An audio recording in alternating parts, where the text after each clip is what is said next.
Hello guys, welcome back to my new video. তো আমি আছি এখন মুম্বাইতে। তো এত সকালে আমি ভিডিও করার কারণটা হলো তোমাদের একটা জায়গা দেখাবো, খুবই সুন্দর। ওয়েট, তো আমি চলে এসেছি জায়গাটায়। দেখো কতটা সুন্দর জায়গাটা।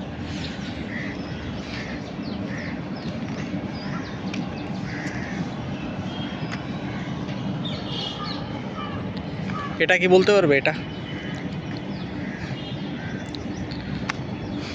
এটা হলো একটা জলের ট্যাঙ্কি,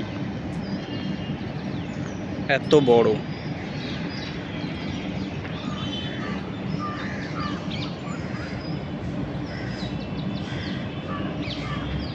কতটা সুন্দর জায়গাটা। তো আমার ঘর থেকে বেশি দূরে না জায়গাটা। তো যাই, ঘরে চলে যাই আবার। বাই।